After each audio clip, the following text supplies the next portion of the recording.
by informative hosts.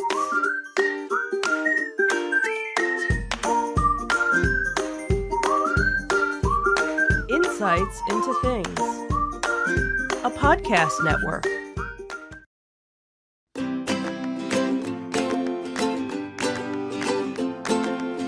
Welcome to Insights into Teens, a podcast series exploring the issues and challenges of today's youth. Your hosts are Joseph and Madison Whalen, a father and daughter team making their way through the challenges of the teenage years.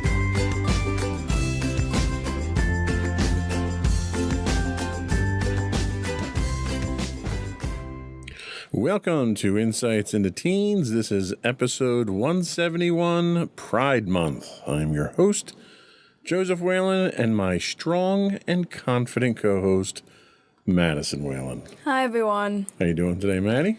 I'm doing all right. How about you? I'm doing okay. Now that we've finally got everything up and running, I think I've gone through 4 changes since we redid the studio here and various technical issues, but hopefully, fingers crossed, knock on fake wood, I think we're okay.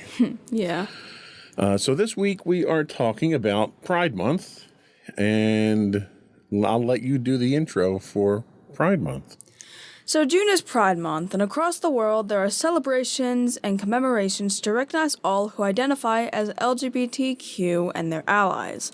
While the rainbows and glitter may catch your eye, at the heart of Pride Month is a call for greater unity, visibility, and equality for the LGBTQ community, as well as a time to reflect on the milestones of the past 50 years. Today, we're going to answer some of the biggest questions about Pride Month, including why it's celebrated in June and how the rainbow flag came to be a universal symbol of solidarity. Awesome.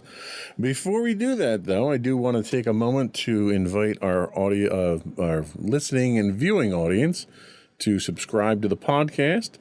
You can find our podcast pretty much anywhere you can get podcasts now. We're on Apple, Spotify, Google, and so forth. You can find audio versions of this podcast listed as Insights into Teens, but you can also find audio and video of this podcast and all the network's podcasts if you do a search for Insights into Things. I would also invite you to write in and give us your feedback. Tell us how we're doing. We're always looking for show topics. You can email us at comments@insightsintothings.com. You can find us on Twitter at insights_things. Or you can find links to all that and more on our official website at www.insightsintothings.com. Are we ready? Sure. Here we go.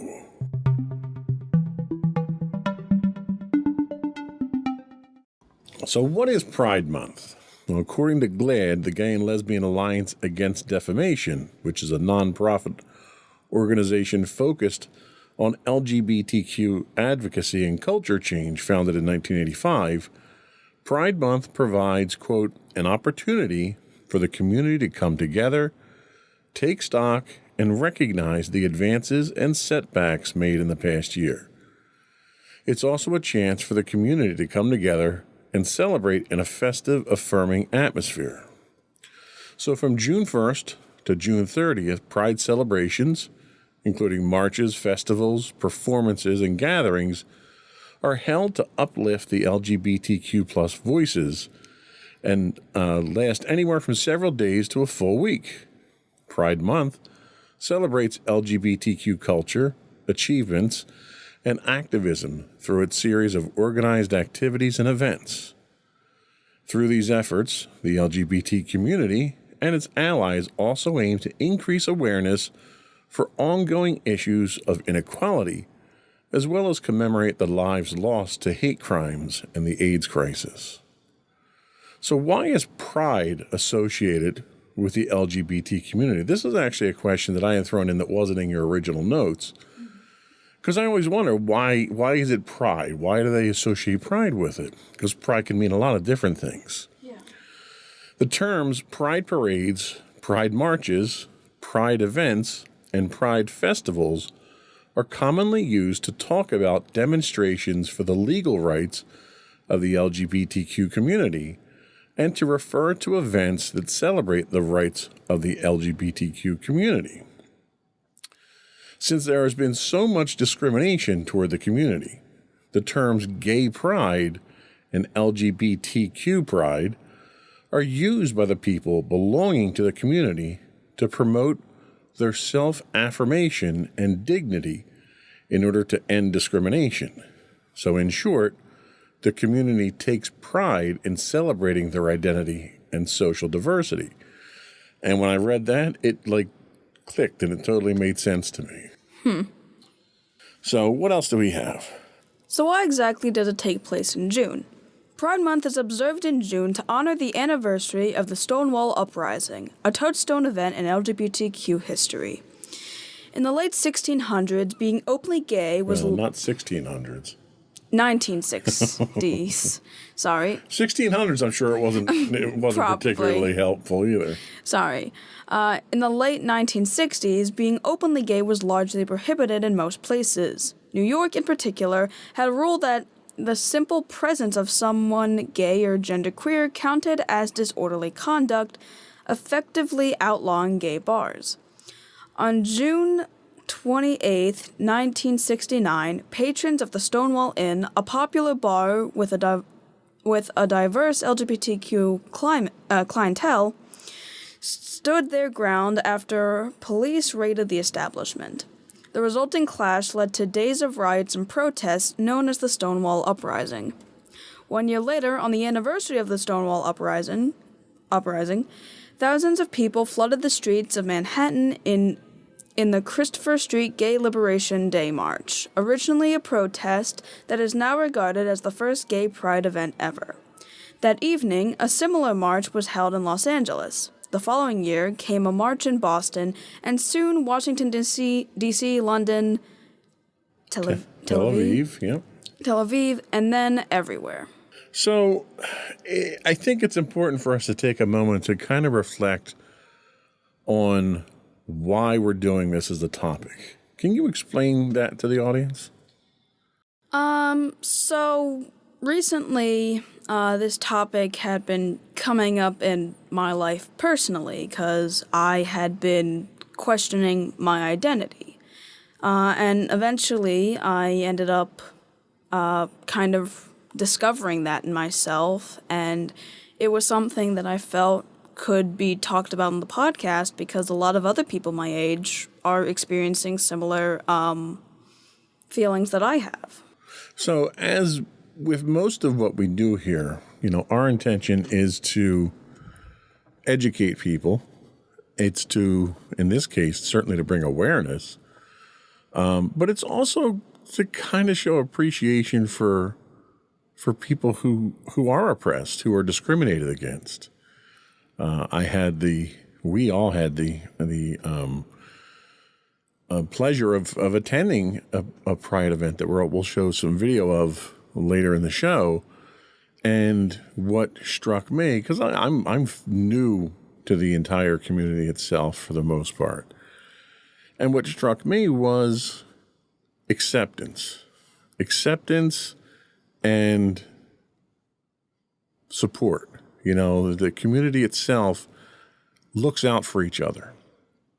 And given the state of affairs in the world today, I think society could benefit from that simple, basic philosophy of do what's right, support the community, look out for other people, and be a part of the solution, not part of the problem.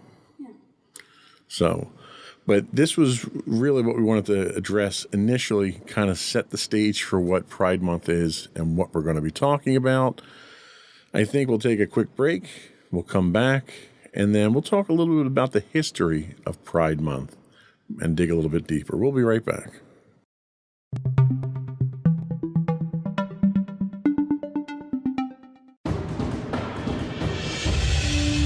For over 7 years, the Second Sith Empire has been the premier community guild in the online game Star Wars: The Old Republic. With hundreds of friendly and helpful active members, a weekly schedule of nightly events, annual guild meet and greets, and an active community both on the web and on Discord. The Second Sith Empire is more than your typical gaming group. We're family. Join us on the Starforge server for nightly events such as operations, flashpoints, world boss hunts, Star Wars trivia, guild lottery, and much more. Visit us on the web today at www.thesecondsithempire.com.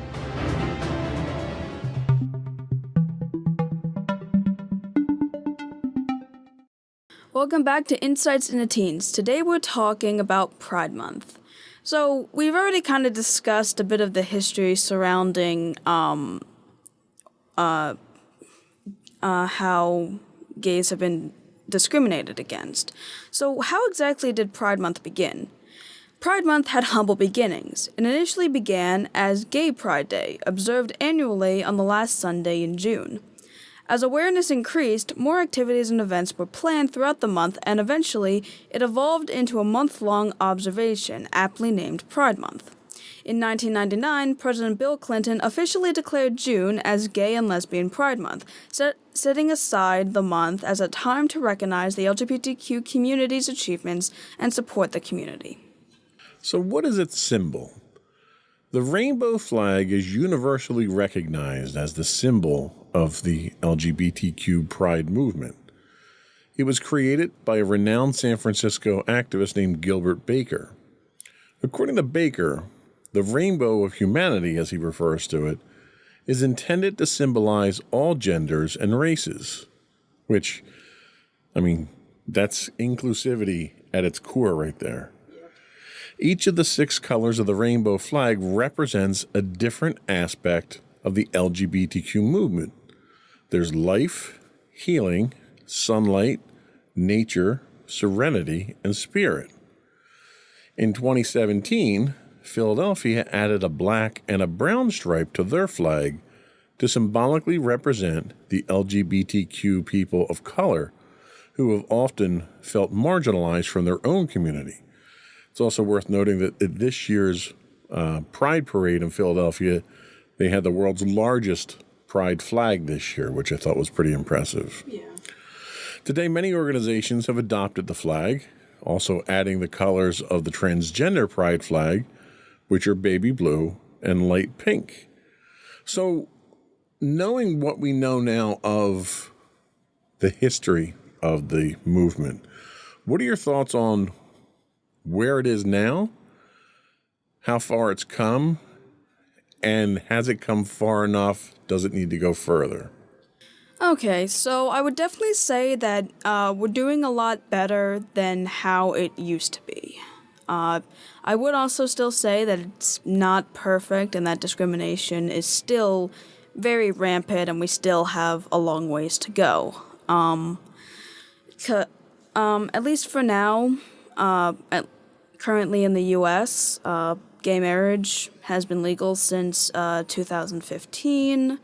For the most part, gay parents can have kids, and, I would definitely say it's not as bad as it used to be. Like, it's more commonly accepted now. It's not one of the more hush-hush topics, even though some people today still want it to be. And, there's still hate crimes going on, obviously, but I do think that so far it's getting better, but also for some reason it's also getting worse, because especially in the U.S., a lot of anti-trans legislation has been coming out recently that just makes me feel really bad for any trans kids or adults out there, because, just all the stuff that's happening is kind of just crazy, and it's sad to see us taking steps back, but considering where we are now, I definitely think it's better than how it used to be. Yeah, and I would tend to agree that, we look back at when the event started with, Stonewall riots and how far the community's come, and it's come a massive amount since then.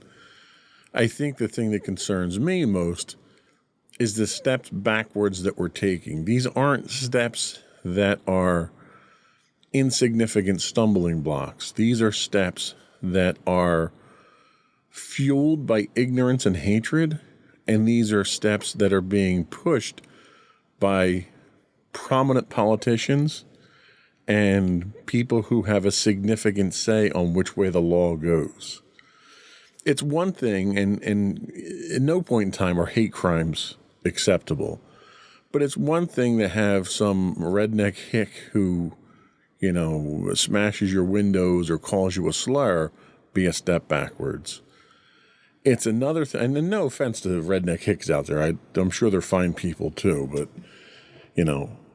it's a whole different matter when you have a potential, well, not potential, it's a presidential nominee who has no problem getting up in front of the national and the world press and making statements that are demeaning and dangerous and incite that violence. Or members who are politicians in power now who are trying to advance their own political careers by putting a stake in the ground against liberal views of LGBTQ opponents of his. And when you have people that are changing the law, not because there's anything wrong with the law or because it makes society better or it makes anything safer, they're changing the law entirely for political purposes to advance their own careers. That's where it gets very dangerous. And that's the state that we're at now. And, the only way to fight that, fortunately, the way you can't fight ignorance. Those people out there who have hatred in them are uninterested in learning or understanding or appreciating. So they're much more difficult to turn around. When you have a politician who's abusing his power and attacking a segment of the population just for the sake of advancing his own career, they're easy to deal with. You just vote them out of office. Yeah. We have the power to do that. And certain politicians from the conservative side that have those views now are starting to see the pushback that society is having on their hatred that they're trying to push.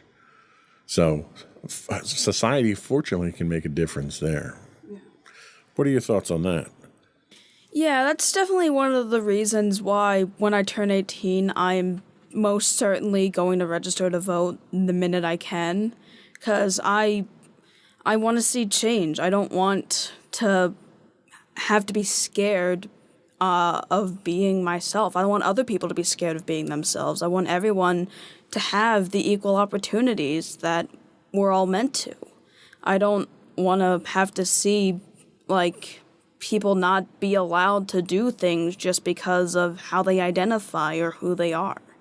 Because so many of the stuff that, is being outlawed for people of the community is stuff that I don't even think the government should really be trying to regulate anyway. So I'm very much looking forward to voting and being able to make a change that way.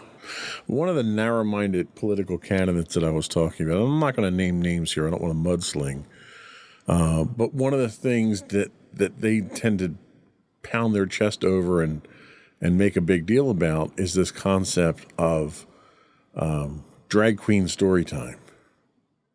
Now, we sat through drag queen story time at the Pride event that we went to, and the stories that were told during this weren't sexual in nature. They weren't corrupting to minors.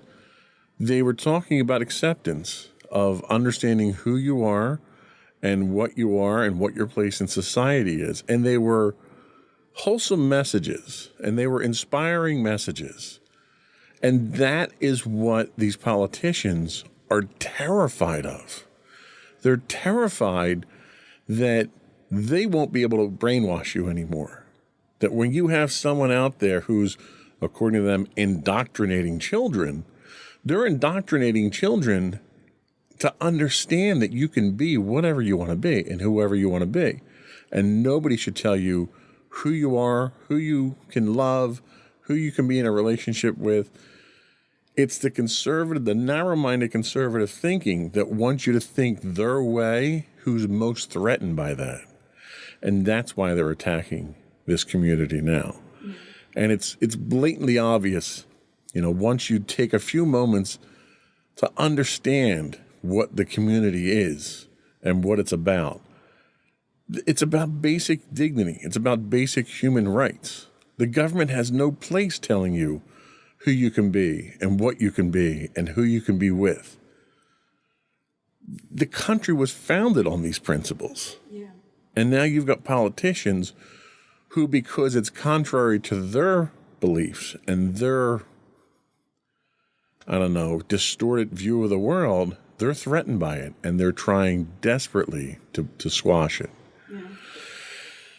Yeah, it's kind of bleak, but I think we, as the people, have the power to make the changes that are necessary to take care of things. Yeah. So let's take our second break, and when we come back, we're going to do something a little bit different in our third segment. We're going to do a question and answer session.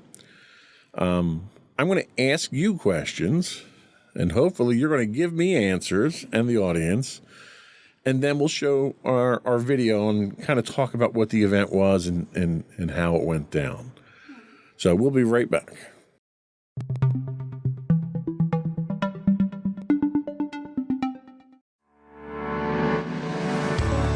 Insights into Entertainment, a podcast series taking a deeper look into entertainment and media. Our husband and wife team of pop culture fanatics are exploring all things from music and movies to television and fandom. We'll look at the interesting and obscure entertainment news of the week. We'll talk about theme park and pop culture news. We'll give you the latest and greatest on pop culture conventions. We'll give you a deep dive into Disney, Star Wars, and much more. Check out our video episodes at youtube.com/insightsintothings. Our audio episodes at podcast.insightsintoentertainment.com, or check us out on the web at insightsintothings.com.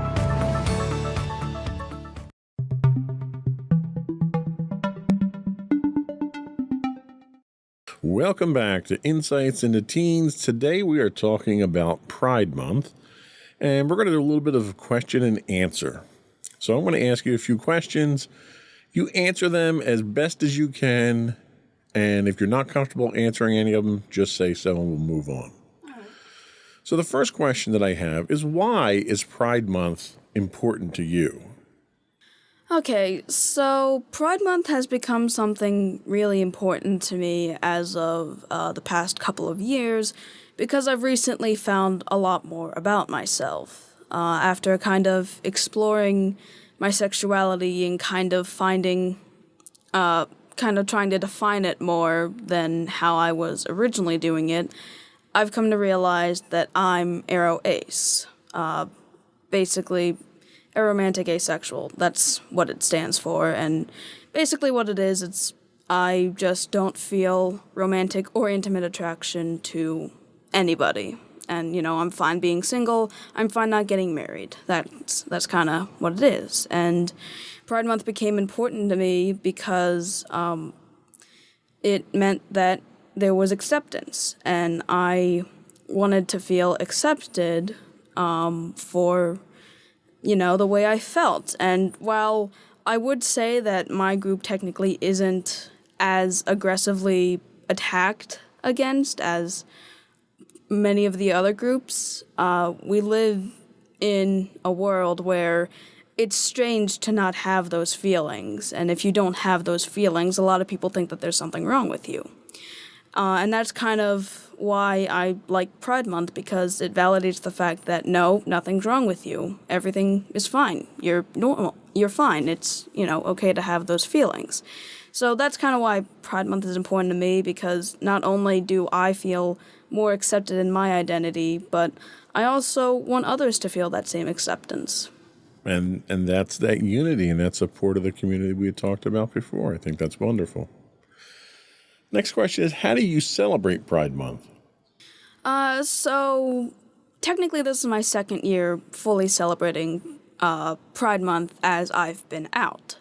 And something that me and Mommy have done for the past 2 years is go to this cute little Pride Festival in Pittman. And it's a really cute area that has little vendors where you can buy like little trinkets and stuff. There was the drag story time, and there's like all these various little events that just basically is kind of just, showing your pride and so forth. And this past month, technically, you ended up going with us, and I brought 2 of my friends who were there to support me, and we pretty much just had a really fun time with it. Okay. Now, you obviously have your own personal reasons why you celebrate it. Do you celebrate it for anyone else in particular? I do like to celebrate it for my other friends, because I do have friends who are also part of the community. And I like to the idea of celebrating it for them and with them, because, I want them to feel accepted like I have, and, I kind of just like the fact that we can all just be in an accepting area. What do you hope to get from Pride Month? Obviously, acceptance and support, but is there something else that you hope will come from celebrating Pride Month? Well, other than the acceptance, I hope that this would also open up other people's eyes. I hope it's an event that can allow other people to also understand it, because there's still plenty of other people who don't really get it or don't support it and think it's evil or something. And I kind of hope that, eventually if people can start to see the accepting environment of it, maybe they'll start to kind of think about it differently and maybe become more accepting. Now, what do you hope other people in the community get from it as well? Is this a situation where, because of it being such a supporting group, that people who may not have been comfortable expressing who they were, is this a safe environment for them to come out in and to find the support and help that they need to really be who they are? Absolutely. And, if someone isn't comfortable with coming out, then hey, it's fine. But I definitely think that for people who are either questioning it or know what they are but don't feel like they're in an environment where they can be out and proud about it, I definitely think Pride Month is a very accepting place where you can just feel safe, whether it be like you aren't comfortable with saying anything or you want to say something but feel like you can't. I feel it's really just something where everybody can kind of just feel safe, and it's something that if you come from anywhere where you think it would be dangerous for you to say anything, it's at least showing you that people do and will accept you. What about people like me, for instance, who aren't part of the community? I colloquially refer to it as being a member of the rainbow.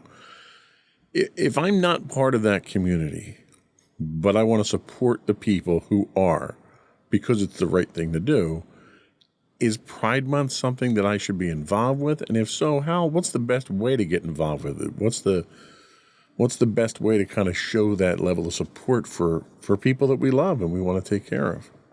Well, I definitely think that Pride Month is getting involved in some way in Pride Month is definitely a good way to show that even if you're not part of the community, you're willing to accept people who are part of the community, as well as to show love for any members of your family who are part of the community. And really, I think one of the best ways you can do that is taking them to Pride events or getting them something Pride-based. or just, following them and allowing them to go to these events. I'm not saying you have to get, completely involved in every single facet of it, but I'd say that as long as you show at least some support for it, or at least allow or your kids or any of your family members to go to these events or even go with them, I think that's a pretty good sign of support. So what can somebody who is, like me, an ally of the community, how can we help? Is it a matter of getting the word out? Is it a matter of participating in events? What is it that an ally can do that can actually help the community? Well, there's plenty of LGBTQ foundations and charities that if any ally is able to be aware of, can donate to help just the community and especially the youths. And, going to these events and taking place in some of the activities can also greatly show your support. And also standing up for people who will go and, say mean things to any of the other members. Just being somebody who's willing to stand up against injustice is, I think, a really good way to help out. So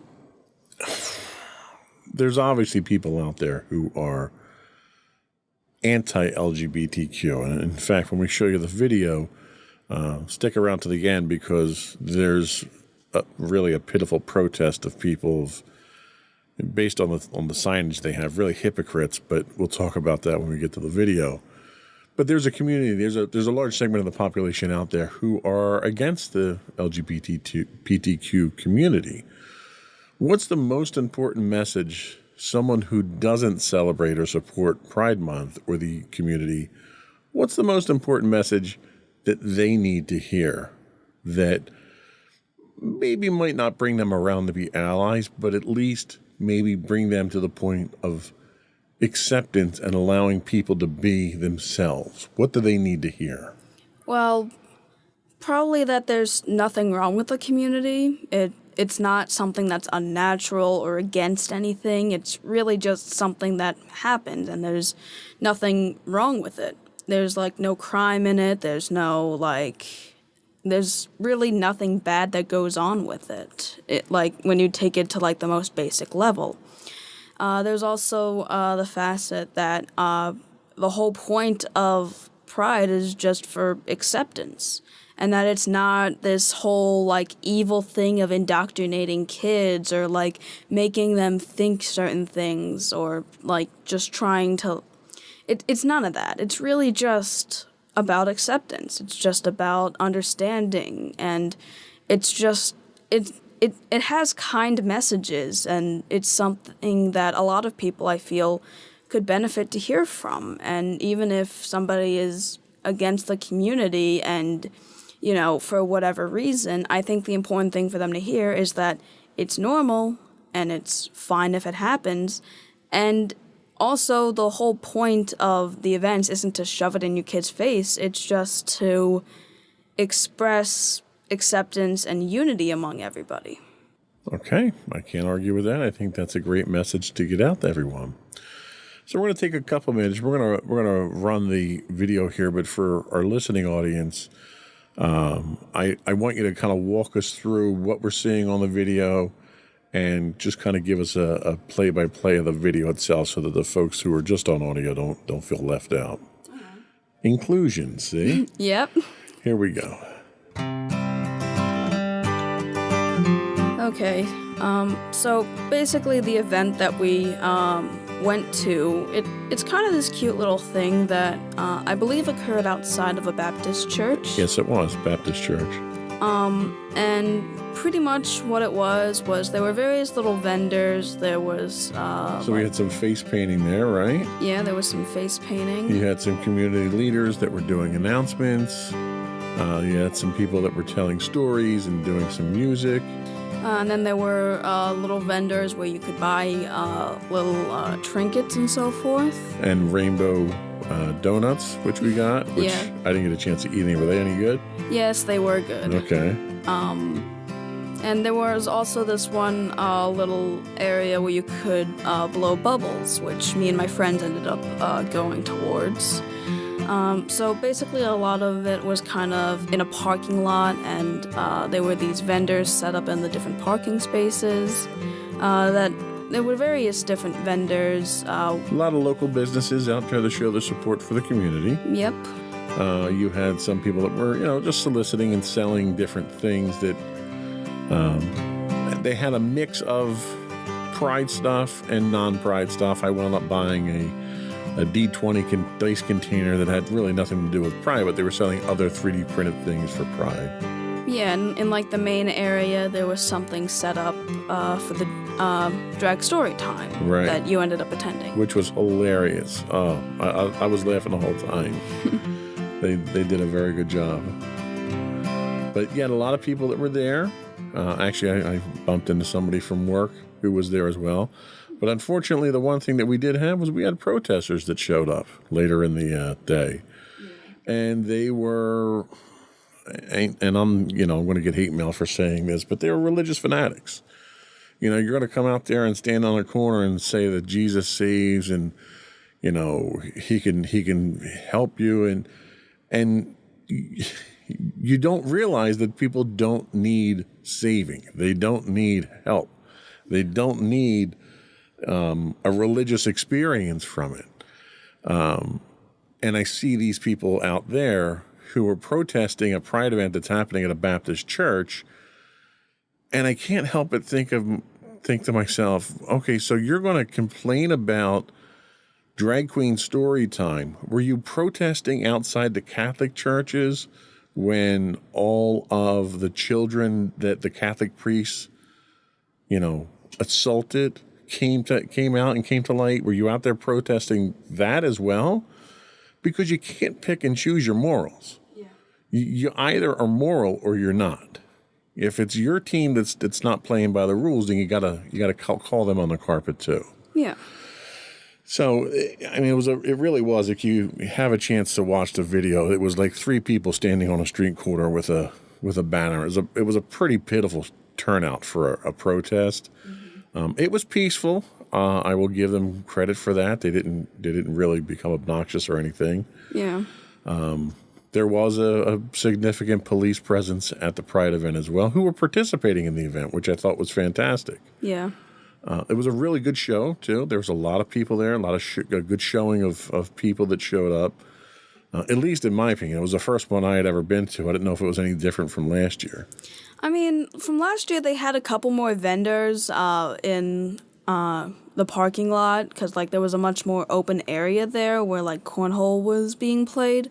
I remember there being a couple vendors there where we ended up getting you your Death Star cutting board, I think it was. Right. But overall, I definitely think there was a large congregation of people. The amount was about the same from what I remember it being last year. Well, and you had a chance to actually, because where it's located in this little town of Pittman, it's on their main street, Broadway. And Broadway's lined with shops and little stores and stuff like that. And it's kind of like a little Main Street USA feel to it. So you had a chance to actually walk some of those storefronts, and you kind of saw a mix of support and people who closed their businesses in protest as well. Talk a little bit about that. Yeah, so I didn't really take too much notice to the people closing, but I do have a instance of that last year. But what ended up happening was I went with my friends and some of their guardians, and we were walking down Pittman, and there were plenty of pride flags. There was actually this one that was this entire balcony was decorated with different pride flags with a large general flag, which I thought was kind of cute. And we ended up going to some of the stores. It was this one bakery, I think, where they had a rainbow cheesecake, and they had some pride themed pastries, which I thought was cute. I saw one empty business, but I think that was just because no one was really in there. But last year, me and my mom walked down that same path, and we saw that somebody had this one sign up. It was like at a closed store, and it was basically somebody who closed their store that day in protest because of Pride and the event that was going on that day. Well, and you know what I say, they're entitled to their opinion. Everyone's entitled to their opinion, even if they're wrong. And if it's more important for them to lose business than to be open during something like that where there's no obligation on their part to actually show support, that's their business decision to make. Yeah. You know, if you want to make stupid business decisions, we're not going to stop you. So, all in all, what do you think? Was Pride Month, was the Pride event itself successful in your eyes? I would say so, even though we technically didn't have any protesters last year. It's always better when we have protesters. I don't know. We were able to pretty much pay them no mind, really, because, again, they weren't bothering us. We didn't bother them, really. Right. So I would still say it was a very successful event. I had a lot of fun with my friends. It was just you could feel the accepting environment, even if you weren't taking part in too many of the activities. Yeah, that was really what my takeaway was. Just the positivity and the acceptance and the uplifting energy that I felt at the event was really something I walked away from that feeling pretty good. You know, I don't know. I don't want to say it was a warm, fuzzy feeling, but it really was. When you walk away and you're around that many positive people who are supportive, it was a very enjoyable time for me. Yeah. So, but I think that was all we had. I think we're going to take a quick break, come back, and we'll get your closing thoughts and then finish up the business. All right. We'll be right back.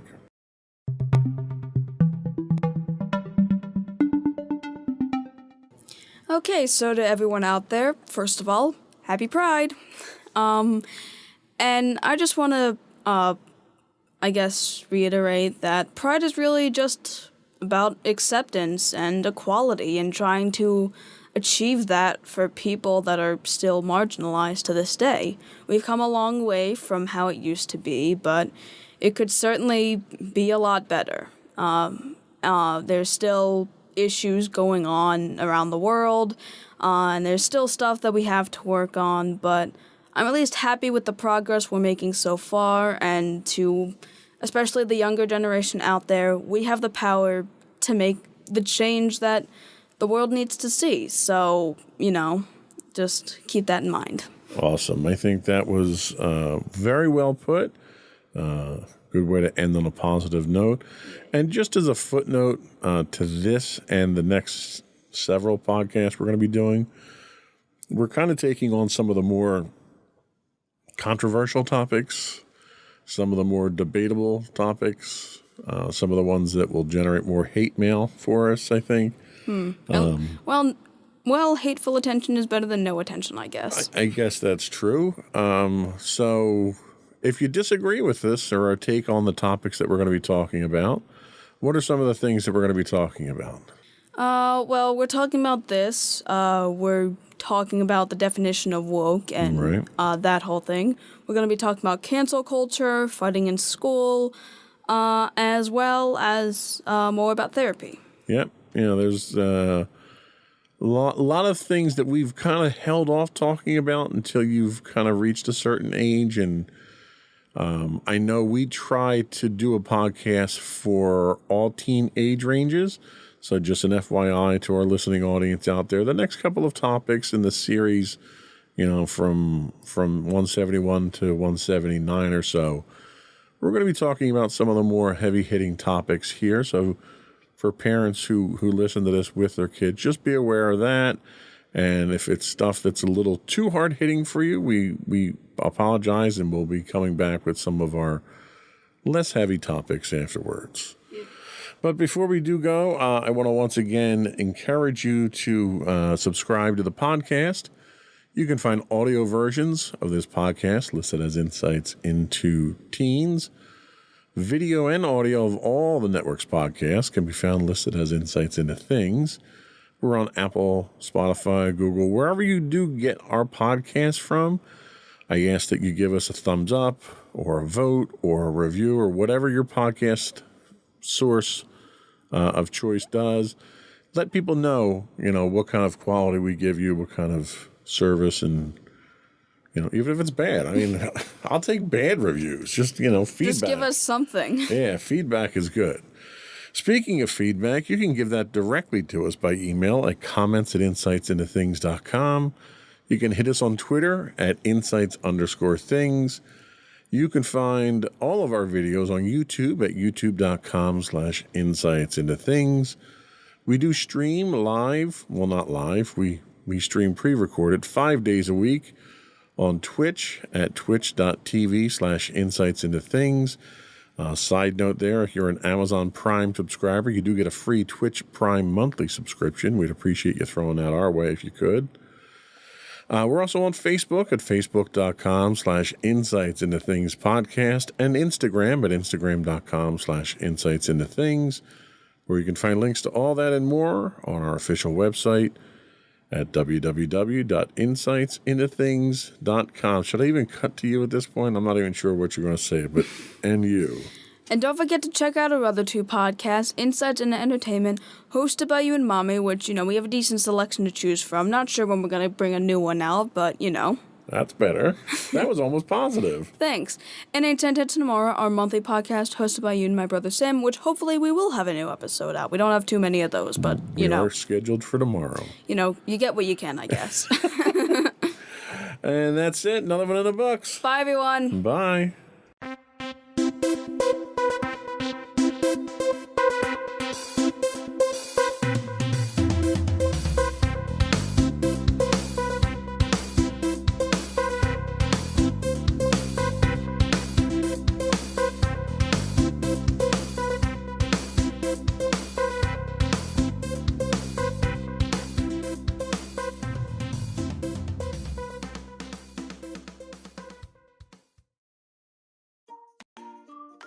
Insightful podcasts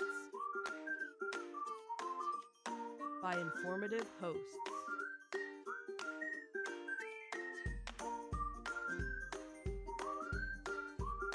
Insights into Things, a podcast network.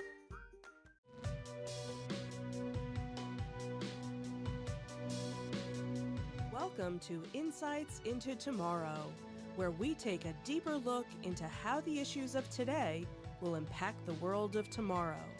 From politics and world news to media and technology, we discuss how today's headlines are becoming tomorrow's reality.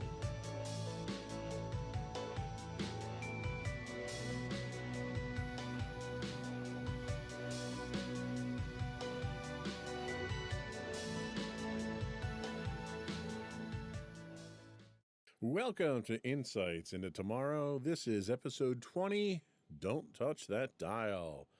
I'm your host, Joseph Whalen, and my co-host today, Sam Whalen. How you doing today, Sam? Good. How you doing? Fantastic. So this topic kind of came up when I was doing some research on various things that we could talk about. This one kind of hit home, mainly because of what you do. What is it that you do that's tied to this topic? So I currently am a producer at an AM radio station. I run the board for a bunch of different shows 3 days a week. I also would like to break into the FM market at some point. That's sort of my goal. Went to college for it, did radio in college, did radio in high school. Radio is my passion, and it's what I want to do for a living. This topic was important and something I think about too often. Awesome. Well, thank you for the resume there. We'll make sure we get no that problem. out to Yeah, everyone. check out my website. So, the article that I came across happened to deal with current automakers like BMW, Tesla, Audi, Porsche, and Volvo, all taking steps to remove AM radios from their electric vehicles. And it made me think, and it's making a lot of people think, what's the fate of this aging but reliable form of communication? And that's what we're going to discuss today.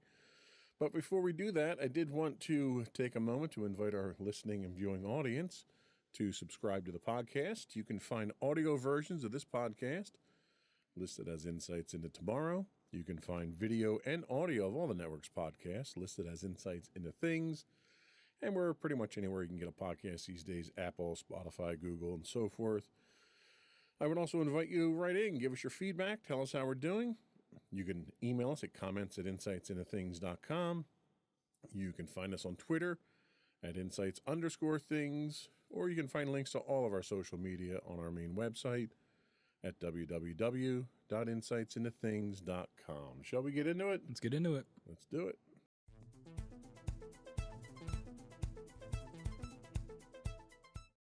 So there's one particular article that I read was on a site, northjersey.com. And they kind of talk about the fact that it's no secret that AM radio has kind of lost much of its luster over the decades. And it was introduced in the early 1900s. And it's lost out to superior technologies, FM being the first one that threatened it, satellite radio. And now we're talking, podcasts and streaming and YouTube and everything you can get over the internet now. In fact, that's one of the things that these car companies are saying is that everything that you could get over AM, you can get over streaming now in the car, which I guess is a valid point as long as that infrastructure is working, right? AM has been traditionally relegated mostly to talk shows at this point in time. And again, that's because of the limitations in the technology. Can you talk a little bit about your experience with AM and what the limitations of that technology are and why people might be wanting to move away from it? Sure. Yeah. I mean, if you listen to any AM broadcast, you're going to hear it immediately, the difference between AM and FM. The sound quality is just much lower, and that has to do a lot with how it transmits its signal. It limits itself, essentially. But because it's so simple, it's effective in more rural areas and areas where you might not have the high-speed internet you would need for streaming services. But again, because of those limitations, like you said, we are mostly talk. Because anything more complicated, you just wouldn't hear it because it's, as it's broadcasted, it's all garbled, and talk is the only thing that really can come through effectively. But yeah, it's kind of a miracle that AM is still around. I think even as someone that works at an AM station, it is definitely, it feels like a relic. And when you bring it up to anybody, you immediately they're like, it's dated and it feels dated. But there is still a market for it in areas where it's not as populated, where it's easy to get an AM signal. We do have people that call in still. We do have listeners, even with those limitations. So, well, and that's the technology itself doesn't lend itself to high fidelity broadcast, stereo, or all the new fangled high grade music and stuff that we do now. But what it is, it's reliable and it transmits very far. It doesn't, because of the frequencies that it operates on, it's not as susceptible to interference with, objects, Wi-Fi, for instance. You run Wi-Fi in your house, and if you have drywall in your house, that can interfere with your Wi-Fi signals because of the higher frequencies. And weather, too. Yes, that's one thing. But I will say that from a weather standpoint, it's interesting listening to AM radio in a thunderstorm because every time there's a bolt of lightning, you can hear it over the radio. Yep. But it's exactly that reliability that resulted in it becoming really America's backbone for our national public warning system, which is one of the paramount reasons that people are trying to preserve it now, not just, for talk radio and such, but a large chunk of our emergency broadcast system is done over AM radio. In fact, our government is still trying to preserve this. U.S. Congressman Josh Geitheimer thinks we can't lose AM radio. He says AM radio is resilient to cyber attacks, nuclear threat, and natural disasters. He goes on to say that when cell phones go out, the internet gets cut off, or television doesn't work because there's no power in your house, you can still use an AM radio. It'll still be there. Yep. And that's true. I mean, people have hand crank AM radios for emergency weather services and natural disasters and things like that. How significant do you think it would be if AM went away and we lost those forms of communication? Would it be a public health hazard? I think it definitely could be because, when all else fails, you would still be able to turn to that. Everybody, even if they've never tuned to AM on their car or a radio before, you can, and you would still be able to get that information. If that goes away, there really is no no like last resort that you'd be able to go to get that information. You could, we get government warnings on our phones, but if there's some kind of electrical malfunction, your phone is dead. And there's no cell service, no internet service. You're not going to get those alerts. TV broadcast, you see emergency alert system tests on TV all the time. But again, if power goes out or if the TV networks go out, you're going to lose that service. AM radio, it's pretty hard to shut it down unless you destroy the transmitting towers, because no matter what, it's going to go out. And like you said, you can get a hand cranked radio to always get that signal. So I think it would be, it seems like a really low chance that we'd have to use it for something. But if we did and we didn't have it, the consequences would be pretty rough. Well, and, I'll take us back to when 9/11 happened. I was working up in central New Jersey, so most of the radio and TV stations that we had pulled from New York. And when the first tower went down, it took one of the major transmitting stations for all the television networks down. Oh, really? I didn't know that. Yeah, and because it was mounted on top of the tower, because it was the largest structure in the city. And we lost all of the antenna service that we had at the time. We didn't have cable; we had antenna service, and obviously it's a time that everyone's kind of scared, not knowing what's going on. So you're looking to get news. Well, all the internet sites were hammered at the time. You couldn't get anything. In fact, the only internet news we could get, we had to go to European sites to get that, and they had spotty reporting at best. We had someone who had an old 9-volt radio in their desk that they would listen to on their break. And they pulled that out. They pulled up an AM news station, and that was how we kept in touch during 9/11. So it's not that unreasonable to think that it's that important. And it's, the whole reason this topic came up was because of the auto industry kind of pushing the issue itself. But that's not really the driving force behind this, but it's the reasoning behind the auto industry's move away from AM is sketchy, I would say at best. What are the reasonings that they have for moving away from AM? So I'm looking at the show notes. Just want to make sure we covered the right parts.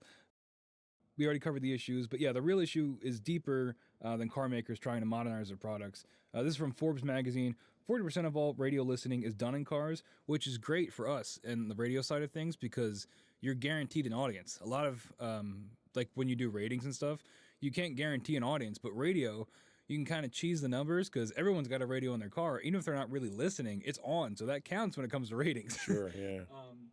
If the auto industry turns away from AM, losing that large percentage of listeners could doom the platform and make it impossible to stay commercially viable, which is also very true because in radio, it all comes down to your ratings so that you can sell advertising to then go back into the station to fund more things. It's a cycle. And ratings are everything. If you don't have those ratings and you don't have that market, you've pretty much got no reason to be operational because it is all commercial based, even if it is being used for government services. Bipartisan groups of elected leaders have sponsored the AM for Every Vehicle Act, which I imagine is, a bill to force AM in every car, no matter what. Exactly. Yeah. And I think that would be a good thing, because even if you never use it, like you said, when it comes to 9/11, having it in a time like that would be extremely useful and helpful. And if there was no option for that, I don't know what you would do. I think it would make panic even worse than it probably already would be. Yeah, I agree 100%. I think it's almost like a safety blanket at this point in time. People know that if they need to get that information, they can, even though they might not avail themselves of it on a regular basis. There's thousands and thousands of weather radios out there that people have just when there's a storm, and those weather radios get their information over an AM band. Mm-hmm. Now, one of the things that the auto industry is claiming is that because of the electrical emissions from electrical vehicles, it causes interference over AM radios, and they don't want a negative experience for their users that are listening to AM radio. Like that Venn diagram is pretty small. That's a very good point. Is that the fact that they've got people that are listening to AM radios, you're clearly not looking for a high fidelity signal to begin with. Yeah, I don't think, like I said, the Venn diagram of electric car users and AM radio listeners are that in between is, I would argue, probably non-existent. And I would tend to agree with that as well.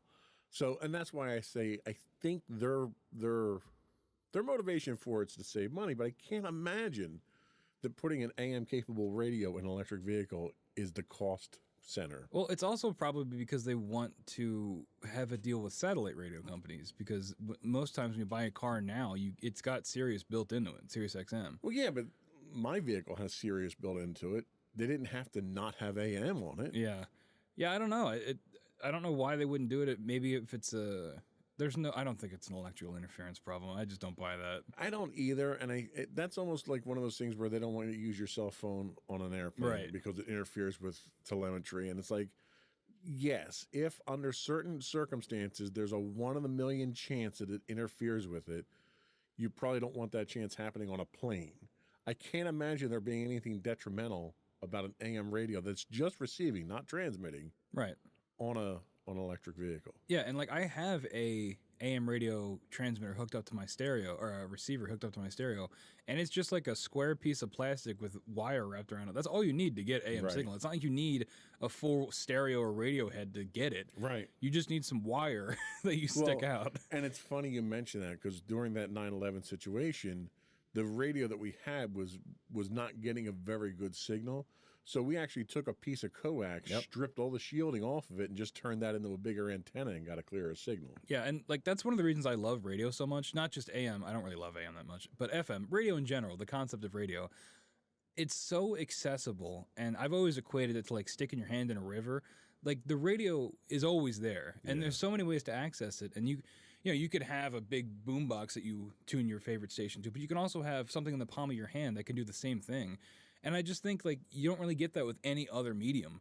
Not to mention it's very like personable. Like when you're listening to a DJ, it feels like it's just you and them having a conversation, and you don't get that with TV or movies. Sure. And I think AM does have that, and that's another reason why talk is so successful on AM when it is because you can access it in a variety of ways that are pretty easy, and you don't have to pay to listen to the radio. Like you don't have to pay a subscription fee. You can just have a wire and stick it up in the air and have some sort of output, and you're listening. There's no barrier to entry, and that's one of the reasons I love it so much. And it's so accessible no matter where you are in life. I just think it's great.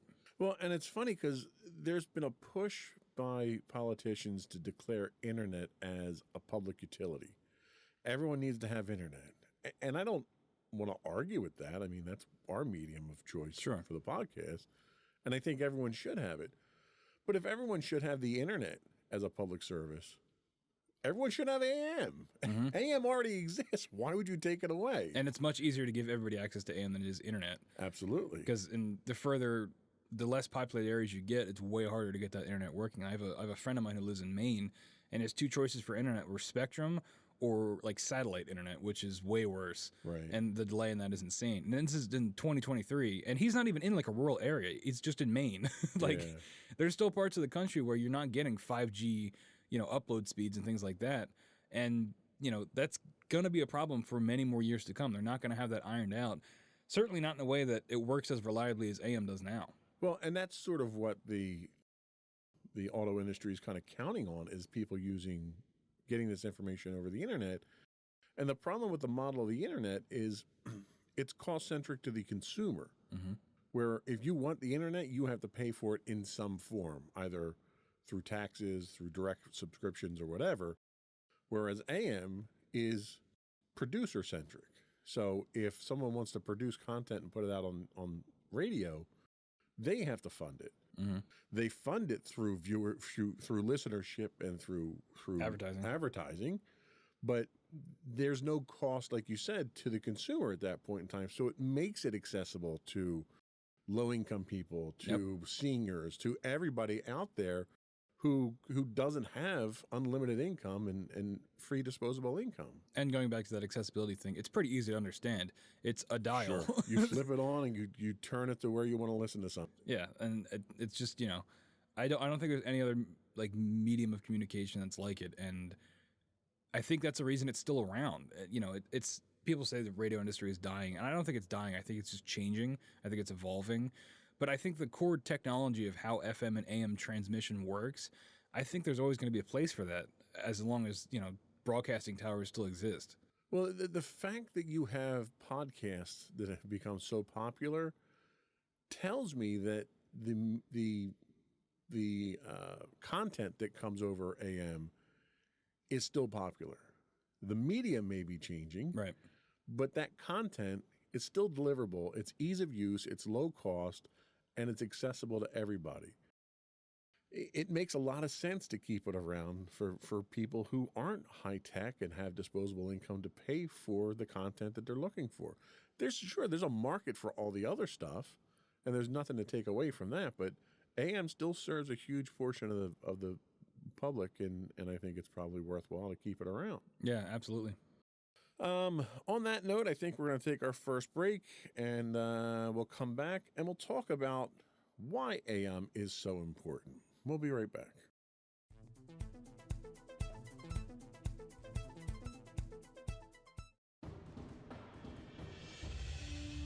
For over 7 years, the Second Sith Empire has been the premier community guild in the online game Star Wars: The Old Republic.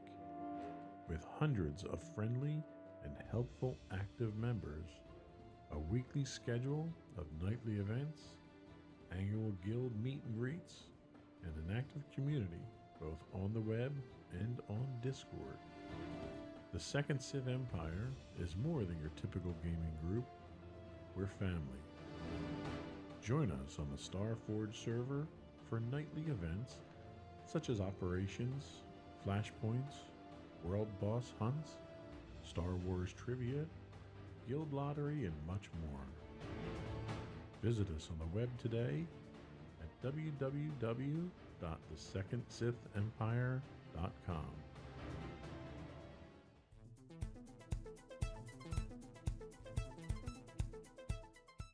Welcome back, everyone, to Insights into Tomorrow. Today we're talking about AM radio and the value of it in today's modern world.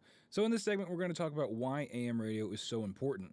Like I said at the top of the show, I am a producer at an AM radio station, so you can take that however you want.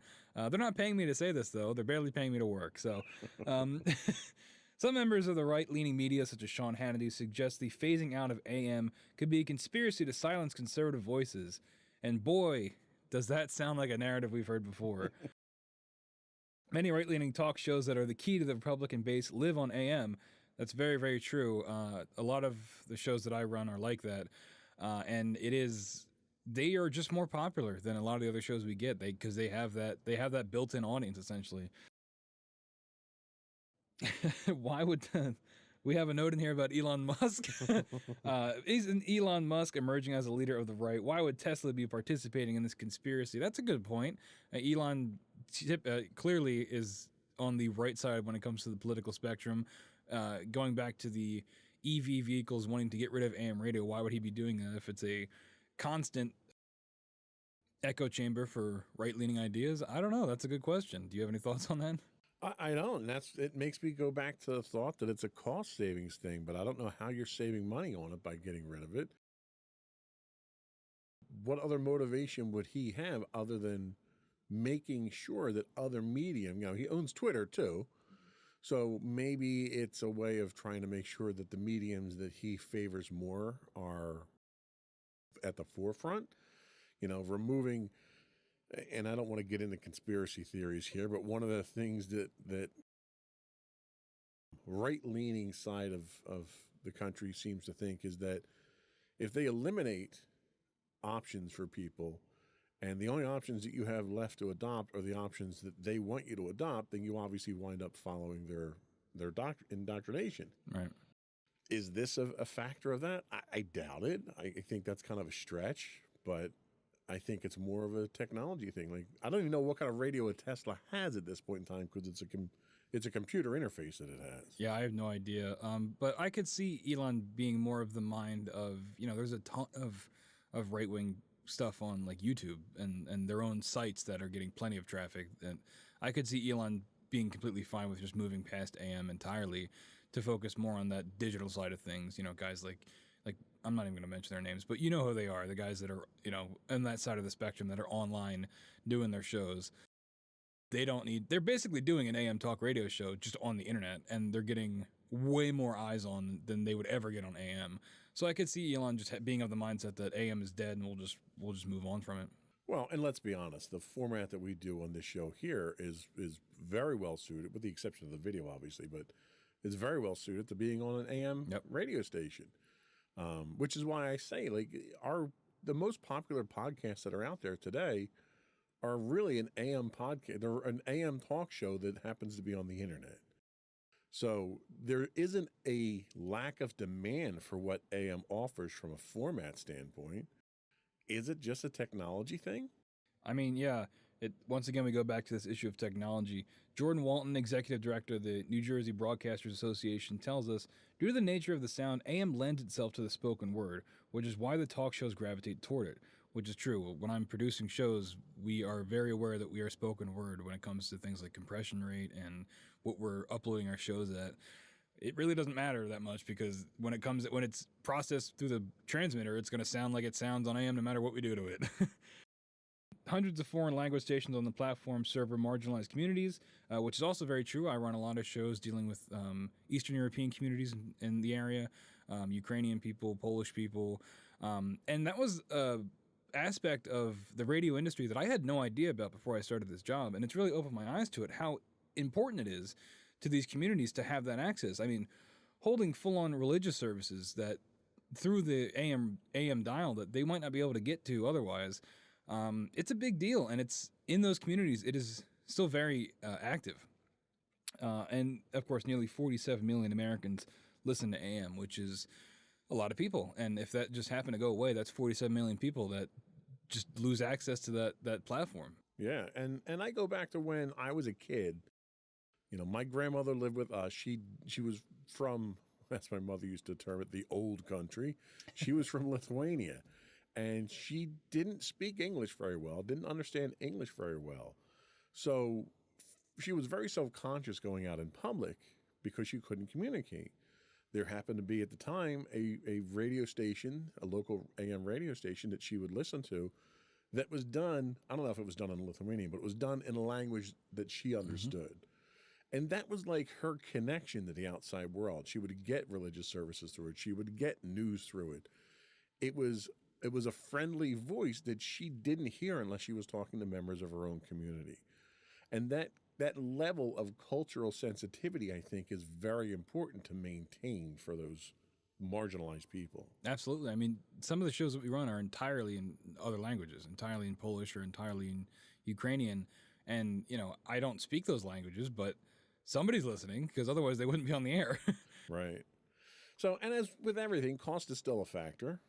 As a platform, AM's comparatively inexpensive, certainly to produce and create content for. AM's also the great equalizer across drastically divergent economic situations. From a millionaire to a Porsche, from a millionaire in a Porsche to a homeless person with a battery radio, anyone can tune in, is the quote that I found. And that's kind of what I talked about earlier, the accessibility of it.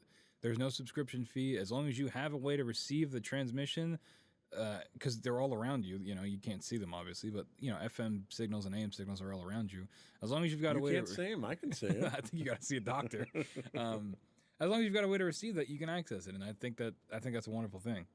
You're absolutely right. And again, talking about your friend who's in Maine and other people, you've got farmers and seniors and immigrants who all rely on it because it's a cheap cost of entry into getting into these areas, these discussions. You don't need any high-tech gear. You don't need any advanced knowledge of computers. You literally flip a button, turn it on, turn the knob to where you want to go, and it's there. So that accessibility makes it appealing to a lot of people. Probably the most significant reason AM is important, again, we touched on earlier, is a means of emergency communication. Severe weather alerts, Amber alerts, and other emergency broadcasts all go out over AM frequencies. Now, a lot of those you can get over your cell phone now too, but in times of emergencies, hurricanes, tornadoes, earthquakes, the technology required to make the internet work. And you know, full disclosure, I think everyone knows by now, I work in technology. I work with the internet. The fact that it works as well as it does is a miracle.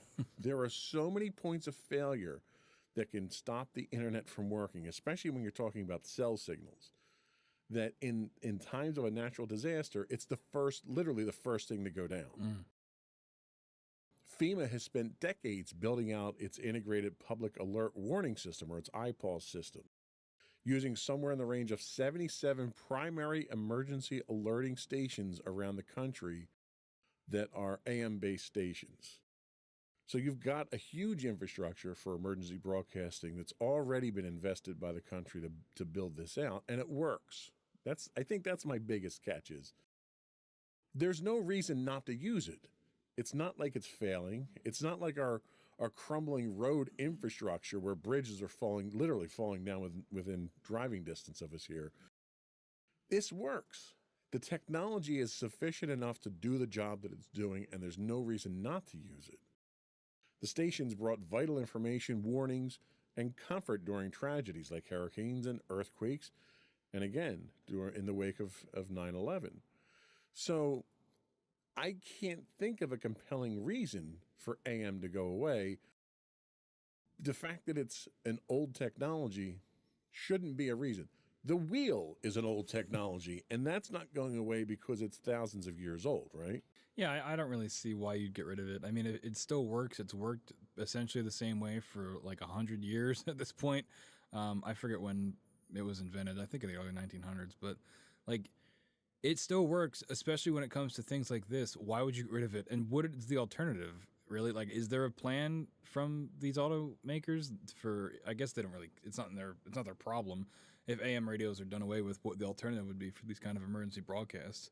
No, it's not. And their solution to this is use an app. And I'm sorry, but there isn't an app for the emergency broadcasting system. There isn't an app that works when the internet goes down or your cellular connection goes down. The technology of the internet, and it's ironic because when the concept of the internet came out after Sputnik launched, the idea was to move away from circuit-switched telephone networks that could be taken out in a nuclear strike to a packet switch network which can route around outages on the network. So the whole premise of the internet was to have a redundant system of communication that didn't go down during emergencies. And the first thing that goes down in times of emergencies is your local internet connection. Mm-hmm. Like it happens every time. You know, we have gusty storms here and our cable internet goes out or the power goes out. And it's like there's so many things that an internet connection is dependent on that if any one of those goes down, whether it's your power at your house, your router, the wire to your house, the wire on the street, the wire back to the central office, there's so many things that could go out that would take down your internet. And if you think about the technology for AM, what do you have? You have the radio station and their antenna. Mm-hmm. They're the only two things that you need. And you could set up a portable AM radio broadcasting station within an hour of a natural disaster. Mm-hmm. So the level of redundancy isn't anywhere near where it is with AM. Yeah, just like a personal anecdote, I remember there was one time when I was younger, we got stuck in traffic somewhere. It was like standstill traffic. And the first thing you did was tune to AM. That was the New Jersey Turnpike, or the Pennsylvania Turnpike coming back from Hershey. Yep. And the first thing you do was you tuned to one of our local AM stations to get the traffic. And they did traffic and weather like every 20 minutes, maybe less than that, every 15 minutes. But that was the first thing it did because it was reliable, and we might not at the time had, as up-to-date, Google Maps as we do now, but it was a way that you knew that you could count on to get that information pretty much immediately and effectively, and it worked without any kind of issue. Yeah, so I don't think there's a huge danger of AM going away. What concerns me more is the fact that you have manufacturers that are marginalizing it now.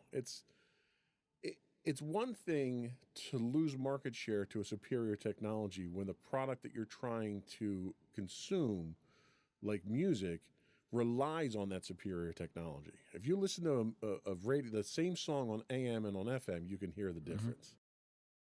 Mm-hmm. Losing market share to that is understandable because you're getting a higher quality product. Right. Losing market share just because some auto manufacturer decides that they don't want to put a radio in your car anymore, that's pretty arbitrary at that point in time. You're taking the choice out of the hands of the consumer at that point. Yeah, and again, we've hit this a bunch, but like it doesn't cost that much. It can't cost that much. I have an FM and AM receiver hooked up to my stereo, and it's just 2 wires. Like I don't understand like what the argument. It's not like it's costing hundreds of thousands of dollars to install these devices in cars. It can't cost that much, you know. And it's just like, why get rid of it? I don't understand it. Yeah, no, I agree. We're going to take another break here, and we come back. We're going to talk about how it can be saved, because we're not the only ones that think it should be. There are other people, fortunately, in positions of power who think it should be saved. We'll be back in a minute.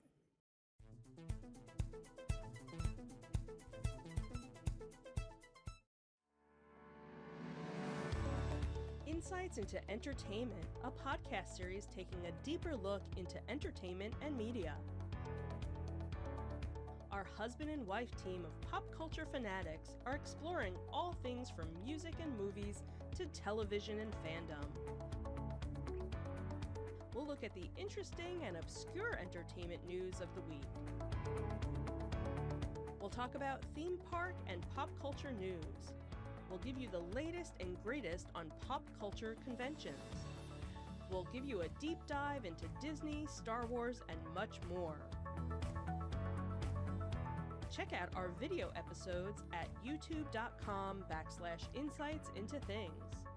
Our audio episodes at podcast.insightsintoentertainment.com, or check us out on the web at insightsintothings.com.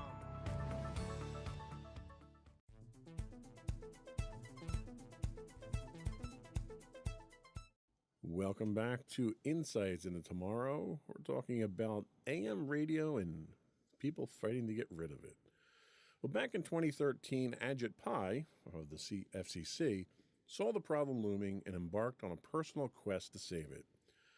After a little more than a year in the job, he urged the FCC to undertake an overhaul of the AM radio, which he called the audible core of our national culture. He sees AM as vital in emergencies and in rural areas. He goes on to say AM radio is localism. It's community. AM's longer wavelength means that it can be heard at far greater distances, try that again. AM's longer wavelength means it can be heard at far greater distances, and so increases. He said AM radio is always going to be there. For example, he cited Fort Yukon, Alaska, where the AM station KZPA broadcasts inquiries about missing hunters and transmits flood alerts during the annual spring ice breakup. I can't imagine there being an app for that that's reliable out in Fort Yukon, Alaska. Yeah, exactly. What do you think about this? The chairman of the FCC is fighting for this. Yeah, I mean, that's good. It's good that someone is. Ajit Pai is a questionable guy in most aspects of what he does politically, but this seems like something that is a positive thing that he's doing. It's good that he is sticking up for it, and, we'll see, if that continues and what his support would actually mean in terms of keeping AM radio around.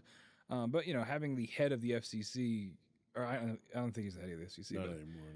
No. When he was, still having him advocate for that, but. It's good. It's good to know that there are people higher up that are fighting for it for whatever reason. It's better to have it than not have it at all. What about Congress? What's Congress doing for us? So they are trying to save AM radio as well, with automakers threatening to pull the plug. A backlash by station owners, listeners, and legislators prompted Ford to announce it was reversing course on its previous announcement to stop installing AM radios in its cars. But with Tesla and the EV manufacturers announcing their intentions to phase out the technology, a congressional subcommittee was debating the merits of proposed legislation to make AM receivers standard equipment on new vehicles. So they just were talking about it, I guess. That's what it sounds like. I think that's what politicians normally do. Removing AM radios from cars could dramatically reduce the audience, with 74% of AM listening happening in the car, according to Nielsen. Automakers cite audio interference. We covered a little bit of this with electrical motors and the ability to stream stations as justification for phasing out the AM radios, which we already said the market for AM listeners and EV users is probably really small. The Communications and Technology Subcommittee of the Energy and Commerce Committee, the ECC, heard nearly 3 hours of testimony as to why AM should be saved. That must have been a long 3 hours. I'll bet that was a real snore fest. We mentioned this earlier, but the AM Radio for Every Vehicle Act would require, quote, dashboard access to any AM broadcast stations in a, quote, manner that is conspicuous to a driver. The primary rationale is AM radio's integral role in alerting the public of emergency situations as part of a national network. So again, it goes back to this thing of, if it's not broke, why do we get rid of it? And if it's something that we could use in an emergency where we can't really count on anything else, why get rid of it? And I think that's really what it comes down to. Even if, getting rid of the entertainment side of it, the talk radio side of it, at the end of the day, it is a utility, right? That it is used for emergency purposes. And it would be like getting rid of emergency alert systems in general. Something on that scale, like, these are important for in times of crisis, and it's something that is a reliable way to make sure that people get the information they need to know to stay safe. Why would we get rid of that? I agree. And the subcommittee even goes on to talk about what we had discussed earlier, that there's a lot of programming on AM radio that'll have no place to go if AM dies a quicker than natural death. Mm-hmm. Of course, that's assuming that, there is a natural death in the future for AM to begin with. But Tesla hasn't been including AM radios in their vehicles for years. I didn't know that. And now a number of other manufacturers are kind of following suit there. They claim the electromagnetic interference from batteries generates an audible high-frequency hum for AM broadcast signals. What doesn't generate an audible high-frequency hum on AM? Everything does. Yep. But it's been around for over 120 years now. Everyone's gotten used to it at this point in time. Right. It's literally, microwave background radiation from the cosmos generates it, okay? I don't think your car is going to overpower that. Yeah. But when Ford announced that they would stop putting AM radios in, somebody finally perked up and took notice. Ford CEO Jim Farley said after speaking with policy leaders about the importance of AM broadcast radio as part of the emergency alert system, we've decided to include it in all of 2024 Ford and Lincoln vehicles. It's a great quote. Like, we forgot about the emergency alert system part. I guess we'll put them in. Yeah, at least they realized it. But the longer term future for AM kind of is up in the air there still. They're only doing it in their 2024 line. Clearly that's not a long-term plan of theirs. So we need more. Yeah. So what more do we have? A petition. There's a petition out there for everything, right? They always work.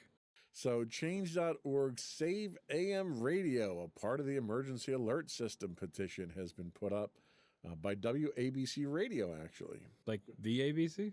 Yeah. Oh, how about that? Yeah, as if they had some kind of stake in the race or something here.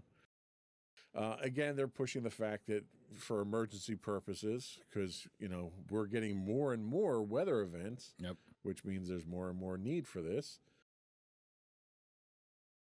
This, again, is it profit for them that they're pushing this to keep it around because they make money off of AM?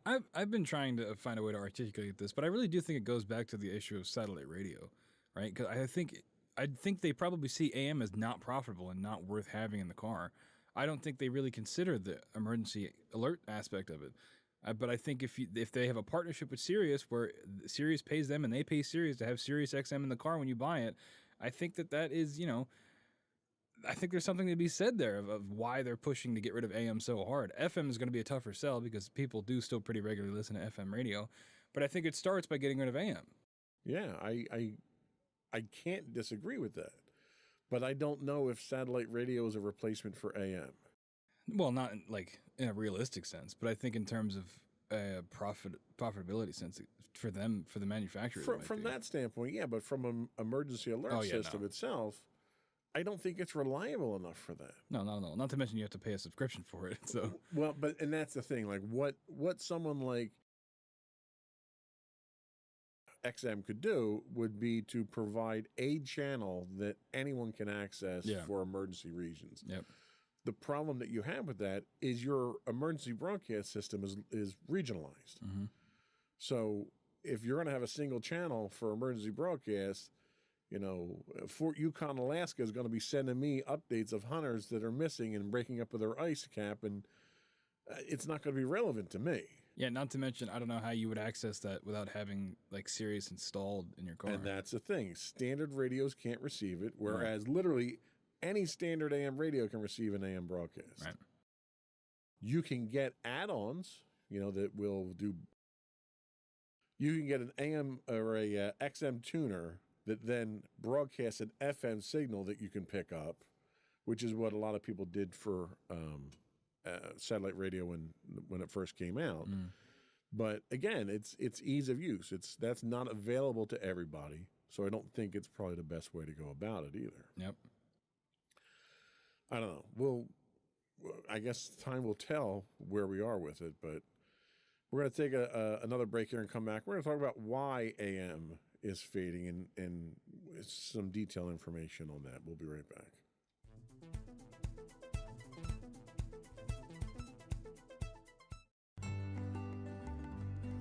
Insights into Teens, a podcast series exploring the issues and challenges of today's youth. Talking to real teens about real teen problems. Explore issues from braces to puberty, social anxiety to financial responsibility. Each week, we talk about the topics concerning today's youth. We look at how the issues affect teens, how to cope with these issues, and how parents, friends, and loved ones can help teens handle these challenges. Check out our video episodes on youtube.com/insightsintothings.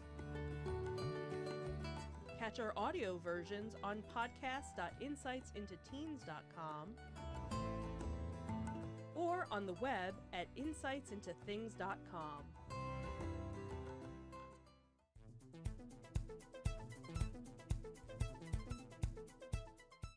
So is AM radio dying? Well, AM listenership has been in decline for years now.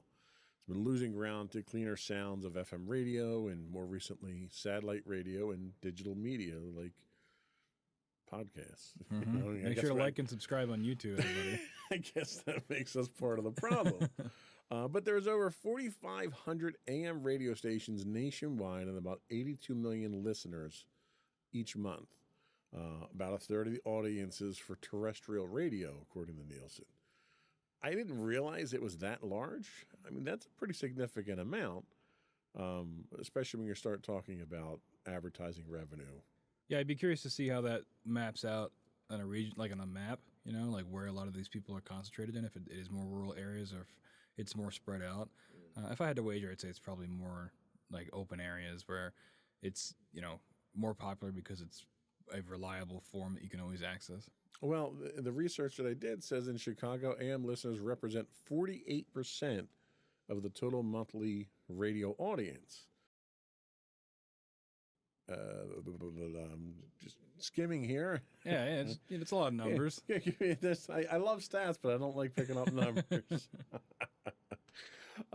It's tied to Milwaukee and second only to Buffalo at 56%. So you're talking big city areas here where you got a lot of listeners. Mm-hmm. And, these are coming from Nielsen ratings here. Once towering top 40 stations like WLS AM 890. I feel like I should be doing it in hey, everybody. My radio announcer voice. WLS AM 890. They switched to the talk format more than 3 decades ago and currently ranks 23rd in Chicago with a 1.7 share. No, I don't know what Nielsen ratings are. Does 1.7 mean anything to you? I have no idea. Share of the market, probably, if I had to guess. Okay. But, a little bit closer to home, you have Philadelphia-based Odyssey, which owns 2 of the top-rated AM stations in Chicago. The article I read talked to Craig Schwab, an Illinois native and veteran radio news executive who took the reins at WBBAM in January. He spent most of his career in AM radio, which, near and dear to your heart, I suppose. Yeah, it was probably a little bit more popular when he started, though. He declined to break down the AM/FM audience that split up the station, but said the reach of AM signal is crucial for a news station, especially in emergencies. He goes on to say, I've covered a bunch of hurricanes in my time. I don't know how many hurricanes in Chicago you cover, but okay. More than you think. In different radio markets. Sorry. Okay. He says in different radio markets. It's the Windy City. So. He says, I'll tell you that when electricity goes down and cell towers are out and all kinds of things aren't possible, television's not accessible, cell phone signals and batteries die, AM radio is there. And it is. It's like a safety blanket. Mm-hmm. A really uncomfortable, scratchy safety blanket. Like the one you leave in your car if you get stuck on the side of the road. Keeps you alive, though, right? Yeah, You're not gonna sleep with it normally, but it gets the job done. And I think that's really what it's like. That's kind of the gist of it. So, given your experience with being a AM producer, I want to throw a couple of questions at you in the last few minutes of the show here and do a little question and answer session. So the first question I had for you is, should AM be kept alive? And if so, why? They taught me in journalism school not to ask yes or no questions. But yeah, I definitely think it should be, not just because I'd be out of a job, but because, when it comes down to it, like I said before, throwing out all the talk, all the entertainment stuff out the window when it comes to AM, I think it fundamentally is most important for its emergency broadcast capability. And if you were to get rid of that, I don't know how you would replace that. Like we talked about, internet is not reliable, television is not reliable, not as reliable as AM. And if it's not there, how are those messages going to get out at the end of the day? I think it would be a public security risk, honestly. And I think that's a fair point. And it kind of leads me into the next question here is, should government intervene in keeping AM radio alive for that very reason? Now, I'm not an advocate on government intervention. I think every time the government gets involved in something, it's more likely to get screwed up and cost me more money than it is to fix anything. But because of that public safety aspect of it, is this a government problem? Should the government be doing something to make sure this doesn't go away? I think that's a slippery slope, honestly. When you've got government, if they're going to intervene with car manufacturers, I think that could go... I think it could send a bad message, and it could set a dangerous precedent for what government could do in the future. If they're going to intervene with something like this, where could they intervene in the future? However, I mean, something's got to be done, right? If Tesla doesn't even have AM now, so if you're in a Tesla, how are you going to get that transmission? They can't send every American a little tiny hand crank AM radio. I think that. I don't know. I think you can afford it. I think in an instance like this, yeah. Whether it's directly intervening with the auto manufacturers or whether it's finding some other way to get these transmissions out reliably, I think that, they've got to do something. Well, and that's really the kind of the ultimate follow-up question is, what can government do? Should government regulate what auto manufacturers can do? Should they subsidize? If it's a cost issue, should the government subsidize the cost of AM radios? Or should the government mandate we not buy these cars? Like what else can the government do other than either legislate the car industry or regulate the car industry or subsidize it? Yeah, I really have no idea. I mean, it would have to be, again, there's always the thing of finding an alternative way to get these messages out. But I don't know what that would be. Large, like, speakers all around the country that would broadcast these signals if something happened. I have no idea. It's a tough question to answer. So I think that is another alternative is the government can find another medium for it for emergency broadcasts. So the next question I have is kind of a personal question to you is, do you listen to AM radio in your car, and why or why not? I do sometimes if I want to hear what's going on at my job just for fun, because we mess stuff up all the time, so it's nice to hear if I know who's working, if I know who's messing stuff up. But otherwise, no. The sound quality is it's too big of a hurdle for me to get over. I've been listening to FM radio my whole life, so it's really that it comes down to an issue of quality. I just can't get past it. And I'll be honest with you, I used to listen to AM radio. I used to listen to Sports Talk Radio all the time. There's a local station here, 610, that I used to listen to. That closed down. I work for some of those people now. But the majority of that type of discussion has moved into the FM Yep. frequencies now. So I don't listen to sports radio anymore, but if I did, I'd be listening to it on FM. And I think that's kind of a natural migration of the mediums themselves. There's no reason for them to be on FM other than quality, maybe more accessibility, maybe. I don't know. Did they move from AM to FM because they saw this happening and they realized that it was time to move? Well, like most things in life, it's also a question of money, right? You have a way bigger advertising market when it comes to FM than you do AM. So these shows, when they move to FM, they can sell more ads, they can have more listeners, and that cycle can continue on a bigger scale than when they were on AM. That's a very good point. So kind of back to the issue at hand here. Will not having AM radios in cars kill the medium of AM radio? Well, it certainly wouldn't help. We had the stat a while ago in the show notes, and I can't find it, but it was like more than 50% of listening for AM is in the car. So if that's taken away, where else are people going to listen? I think just from those numbers alone, if you're losing more than half your listening audience, yeah, that's going to be tough to come back from. And, asking people to either stream it online, which we do offer, which alleviates the quality problem, by the way. But then you run into the issue of having internet instead of just having a radio. I think it would. Yeah, I really do. I think losing that large of a chunk of your listener base would be tough to come back from. Well, if we're talking about AM, keeping AM around just for the sake of it being an emergency service, do you need listenership when you don't have an emergency, though? I mean, you got to keep the lights on, right? I mean, these things, unless you're being funded directly by the government, you got to keep the lights on. That's that somehow. subsidy I was talking about, where the government's going to basically pay for the service. I think that'd be the only way around it. Okay. And the last question that I had, and we can kind of wrap things up, what is the future of AM radio if it can be saved today? Is there a long-term future, short-term? Is it relegated to emergencies? Is there still a consumer-grade version of AM 20 years from now? 20 years from now, I don't know. I think by then it might move more to podcasting. I think if it's going to stick around, it's going to, in 20 years, it would probably be more for just emergency purposes. Especially during COVID, a lot of stuff got cut around here. A lot of stations closed down because the small listener base they already had got even smaller because there was a lot more limiting of what we could do because everything was shut down. So yeah, I think in 20 years, it'd probably be more something akin to purely for emergency purposes. Well, and I have to say, from a strictly podcasting standpoint, one of the biggest advantages of podcasting is literally, if you don't care too much about quality and production quality, literally anybody can podcast. And I know AM has a low barrier of cost of entry to get into, but it's not free. And podcasting's not free either. But you could generate a podcast on your phone if you wanted to. Yeah.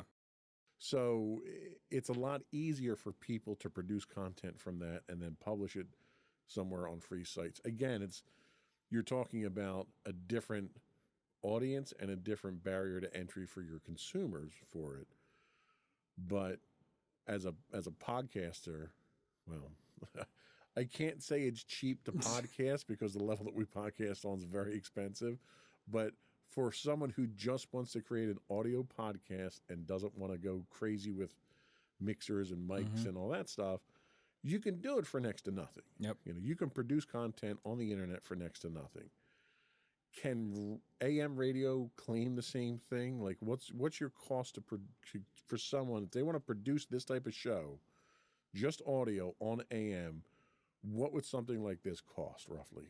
Well, I mean, it would be dependent because how we do things is people pay us to be on the air, so we basically facilitate. We give them the studio, and then they buy the time to talk. So I mean, it would be what we've got is on the level of this. Minus we don't have any video components, but in terms of the audio quality, we have the same, if not slightly better, audio equipment there. And a lot of it is the built-in audience you're getting by being on the AM station. You've already got our built-in listener base. Now, is that it would depend on what your product is, what your podcast is about, if that listener base is going to listen to that. So I think that's, you'd have to probably look at your market and your demographics from that. But that's really what it is getting that built-in audience, getting that guaranteed transmission from the same time every week or whenever you would want it. And I think that's the biggest selling point. And, we go back to the reliability of AM and the accessibility of it. If you're broadcasting on AM, people might have an easier way of accessing your content that might not be familiar with how to access things on the internet or how to access things, on YouTube or things like that. Okay, I think that's a fair point. So there's certain trade-offs. There's not a one-to-one comparison between the two. Okay, I mean, I think we've kind of drawn this out to a kind of a conclusion of wait and see at this point. It's not going anywhere anytime soon, but the future isn't bright for it. No, I would not. No, I would say it's not bright. No. So appreciate the AM radio that you have now, I guess. Cherish it, yes, and mail them money. I don't know, just envelopes full of cash. Buckets and buckets. Yep. All right. I think that's all we have for today. Before we did go, I want to take an opportunity once again to invite folks to subscribe to the audio and video versions of the podcast. You can find audio versions of this podcast listed as Insights into Tomorrow. Both audio and video can be found listed as Insights into Things. We are on anywhere you can get a podcast, Pandora, Amazon, TuneIn. One thing I would ask, though, that we haven't been pushing for is if you can, give us a rating, give us a thumbs up, give us a review if you want. Let people know what kind of program we produce here, what kind of quality we have. I'd even take constructive feedback, constructive criticism if there's things that we can do better. We're always looking to improve things. You can write us that directly to us. You can email us at comments@insightsintothings.com. You can hit us on Twitter at Twitter. Okay. Don't comment on that one, though. You can hit us on Twitter at insights_things. You can find us on Twitch, streaming 5 days a week at twitch.tv/insightsintothings. Just a side note, if you do have an Amazon Prime subscription, you do get a free monthly Twitch Prime subscription. You can throw that our way. That would help us out a lot. You can find us on Facebook at facebook.com/insightsintothingspodcast or on Instagram at insightsintothings. Or you can find all these links and more on our website at www.insightsintothings.com. And that's it. Another one in the books. Stay safe out there, everybody. Bye.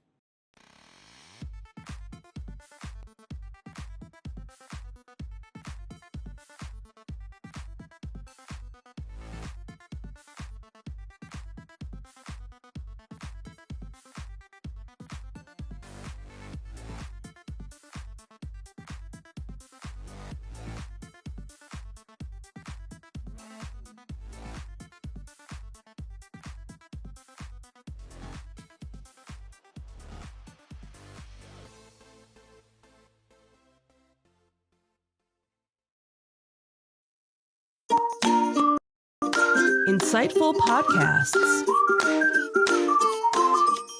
by informative hosts.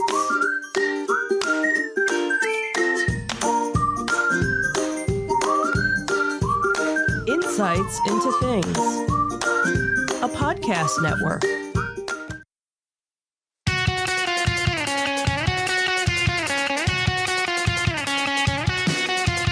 Welcome to Insights into Entertainment, a podcast series taking a deeper look into entertainment and media. Your hosts, Joseph and Michelle Whalen, a husband and wife team of pop culture fanatics, are exploring all things from music and movies to television and fandom. Welcome to, that was kind of a sudden intro there, wasn't it? Kind of cut that off a little abruptly. A little out of practice. Welcome to Insights into Entertainment. This is episode 149. Franklin, my dear, I don't give a Zolocon. I'm your host, Joseph Whalen, and my rested and relaxed co-host, Michelle. Hi, everyone. How are you doing today, dear? I'm doing well. How are you? I am frustrated because my camera 3 is not working and I had to quickly replace it. I understand. But other than technical difficulties, I think I'm doing just well, fine. That's good. So been kind of on a hiatus for a while here. Unintentional. We just haven't had a lot to talk about. Yeah, we keep kind of trying to, I guess, revamp how we want the show to be, what we want the show to be, and we just haven't really found that right mix of what we actually want to do. We don't want to just regurgitate, the news stories. We want to add value. Right. We want to add value to the things that we talk Right. about. We want to make it so that, also you can go back to a past podcast and re-listen to it again and find some entertainment value from it. So, and I think the weekly cadence got to be too much of a grind. It got to the point where we were struggling to find things. Right. To include in the So show. it was definitely we want it to be quality, not necessarily quantity. So if it's something where it's once a month, it's once a month. If it's twice a month, it's twice a month. If it's, I think at minimum once a month, I think we can come Probably. up with enough things to talk Probably. about. Especially now that convention season's going Yeah, on. yeah. So today we're not really going to be talking about much in the way of news. We're going to be talking about a couple of things that we had attended. We will be talking in our first segment about the Disney 100 exhibition at the Franklin Institute in Philadelphia. Then the next day, actually, we went to ZoloCon. ZoloCon. It's your most favorite convention toy show to go to. So we Just so have you a can little say bit that. We have a little bit of footage from both of those. We'll take a look at those. And then I kind of threw something together real quick for our third segment here. I thought it would be worthwhile, since our last podcast, we talked about swapping the Bobs again and Bob Iger coming back. Thought it'd be kind of interesting to kind of see where things are and what challenges Iger might be facing right now, and just get your opinion on that and how things are going with Disney, since he's come back into the fold. But before we do that, though, I would like to invite our listening and viewing audience to subscribe to the podcast. You can get audio versions of this podcast listed as Insights into Entertainment, and you can get audio and video versions of all the network's podcasts listed as Insights into Things. You can find us pretty much anywhere you can get a podcast these days, Google, Apple, Spotify, and so forth. I would also invite you to write in, give us your feedback, tell us how we're doing, give us your suggestions on what you'd like us to talk about. You can email us at comments@insightsintothings.com. You can find us on Twitter at twitter.com/insights_things. Or you can get links to all that and more on our official website at www.insightsintothings.com. Shall we get into it? Sure. Here we go.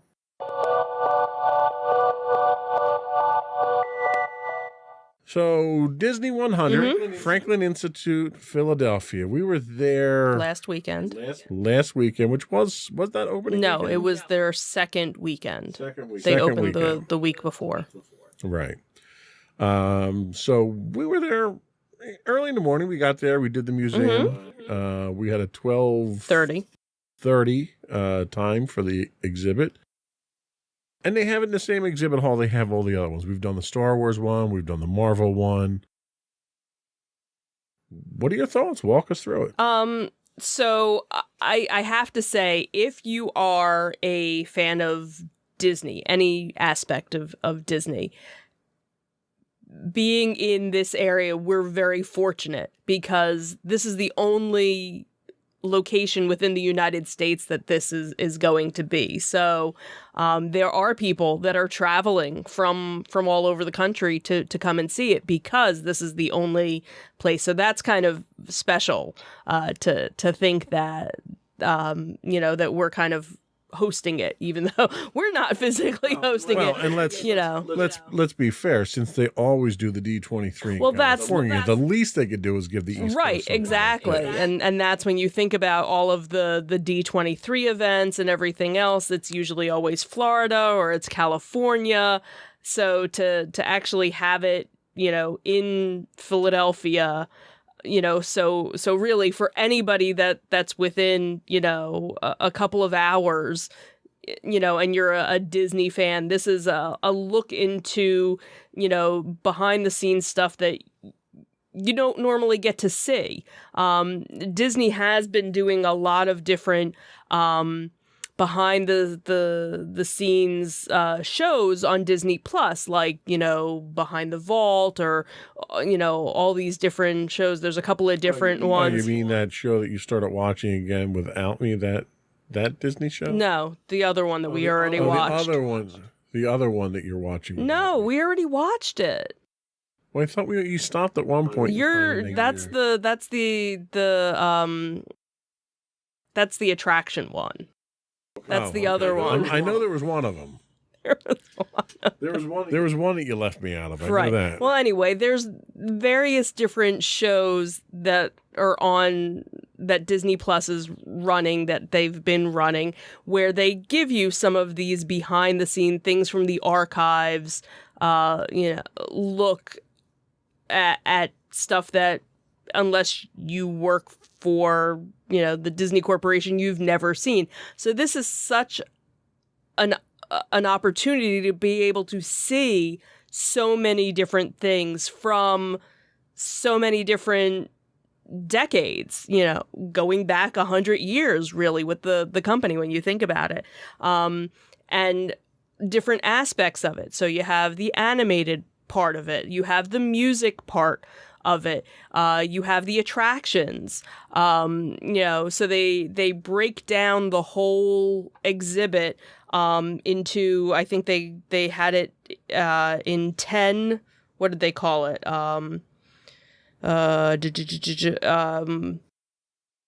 What did they call it? Why can't I think of the word? I don't know. What did they call it? The different themed galleries, the different galleries that, and each gallery had a different theme to it. One was costuming, one was the individual characters, one, like I said, was the music, technology, even showing some of the audio animatronic body parts, how they would manipulate a character to make it move. Obviously, then the drawing aspect of it, and even going from the original way that the movies and cartoons were drawn to now the computer animated. How do they make Rapunzel's hair move a certain way? And so they have all these little videos going on. Algorithms like Google, right? Exactly. So there's a lot to it and so much to really see. And unfortunately, there were so many people there that it's kind of hard to read everything and to look at everything. So fortunately, because we live so close by, it's definitely something that I want to get to again to be able to... So how long is it actually? It is actually in Philadelphia until August 27th. Okay. So you have quite a while, all of the summer, and all of the spring to get there. This isn't the only location that they're going to be doing. Right. So two other locations. So in April, it will actually open up in Munich. So it will be going simultaneously with so they're probably showing different things. And the one in Munich actually goes until September 3rd. So it goes a little bit beyond the Philadelphia one.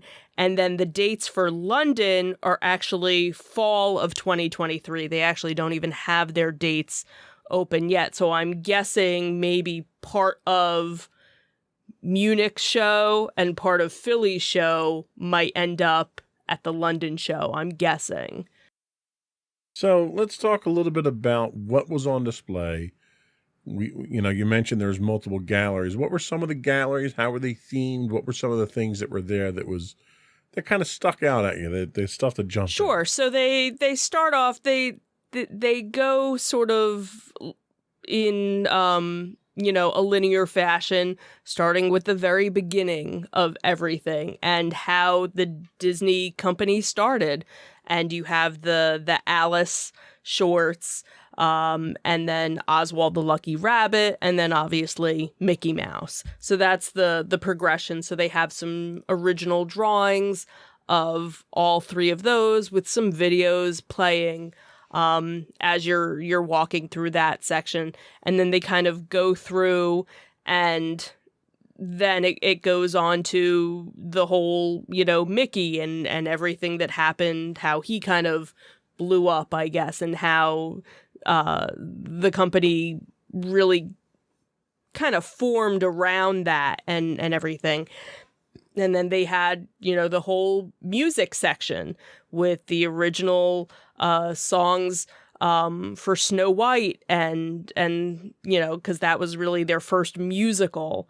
And so they had some of the original sheet music from that, and along with drawings and things like that. So you have that whole aspect. And then they go through the whole character development. How do they develop a character and basically take you through the different iterations of the character. So you have, here's their first sketch of a character, and then where does it go from there? And then to the maquettes, where here's our final model of a character. So now you can actually see it in a 3D form to be able to manipulate it and do other things with it. So the exhibits themselves, there's a lot of static exhibits that are there. There's a lot of descriptive plaques to read to give descriptions and stuff like that. But not all of it is static. There's some interactive exhibits that they have there. Can you talk a little bit about the interactive? Well, the one interactive exhibit wasn't working, which I don't know if it hasn't been set up yet, if it was too early, or if it already broke down, which is kind of a shame if it's only been within the first week. They have a lot of different ones where you can listen to different presentations, and then they have other ones again where they had one where it was different colors, and you could pick different color schemes, and when you picked certain colors, it would show you which character was associated with that. I really didn't do much of the interactives. I don't know if you guys, because we weren't really walking around we together. kind of blew through a good portion of that, because most of the interactive, so the way the exhibit itself is arranged is you have small rooms that are then connected by hallways. And a lot of the interactive listening things and stuff like that are on the walls in those walkways. So the problem that I ran into is it was very crowded. Right. So those walkways became bottlenecks. Right. So I kind of was rushing to get through those into a more open room. So we skipped a lot of that stuff. Most of the things that we went in and took a look at were just the static. That's the eye pop. Right. But what I did notice is there's a lot of subtlety in there. There's a like when you walk into the first open room, the room itself is roughly round with large displays in the middle.